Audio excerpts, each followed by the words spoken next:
Hey everybody, welcome back to the Honey Exchange. I'm Phil. It's November 21st.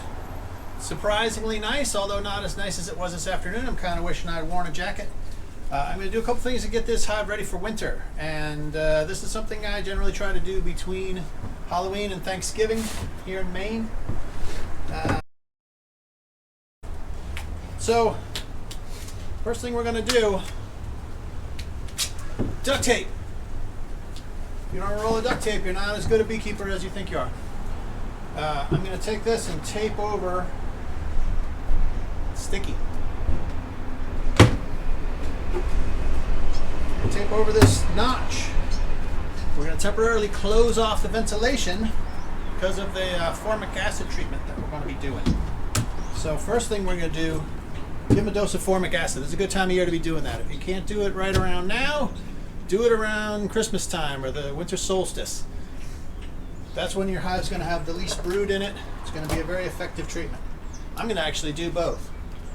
I've given them formic acid in the summertime. I did one in July, I did one in September. This is oxalic acid though. It's like a chemistry set. We sell vaporizers here. This one I bought before we had them here available for sale. But it's going to be fundamentally the same if you're using a proper vaporizer. What we're going to do is change oxalic acid from its pure solid form into its gaseous form. Sublimation, if you remember chemistry class from high school. We're going to use 1 gram per hive body. This one's a little undersized. I'm going to give them a little more than they need. So 2 grams for a full-sized hive. If you've got a nucleus colony that's on the small side, that'll be 1 gram. What's a gram? The only people in my school that learned the metric system were the ones who were selling drugs. That's a gram. Looks like about a 1/4 teaspoon. I don't know. Get a scale. When you buy a vaporizer, it usually comes with a little measuring scoop. I lost my train of thought. I've been talking. Was that 2 or 3? Let's do it over. 1, 2. Then we'll put it away. Vaporizer goes into the entrance. So I've got a slatted rack.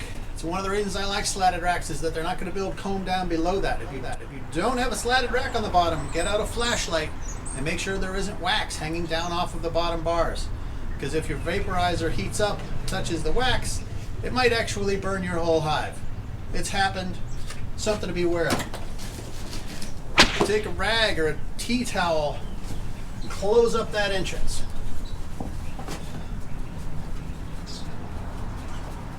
Oops, forgot something. Hold on. And I'm back. The mite tray, inspection tray. We use screen bottom boards around here. I leave them open all year long. Even in the dead of winter. People say I'm crazy. I don't care. I don't believe I've ever had a hive that died for want of a thin piece of plastic underneath the hive. Having that extra ventilation and mites dropping out of your hive all winter long, I think it's a good thing. So the vaporizer gets energized with the power of a car battery. You got a car battery, that's cool. If you can drive your car right up to your hive, that's also cool. Hook those on. We got one of these things, Harbor Freight tools. I love Harbor Freight tools. Also jump starts my car when it doesn't start. So it's a handy thing to have in the winter. So I'm going to switch that on. Then I'm going to switch on the vaporizer.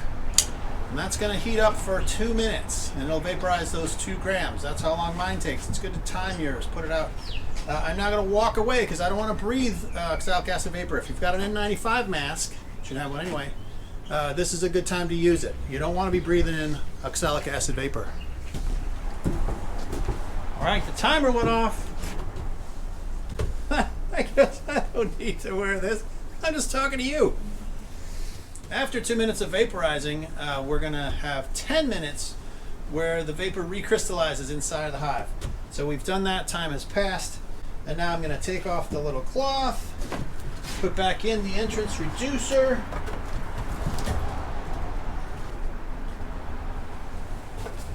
See, they're coming up to check me out. Hi! And I'm going to go ahead and take this inspection tray back out.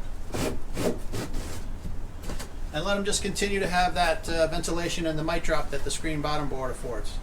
So there we go. That's the end of the story.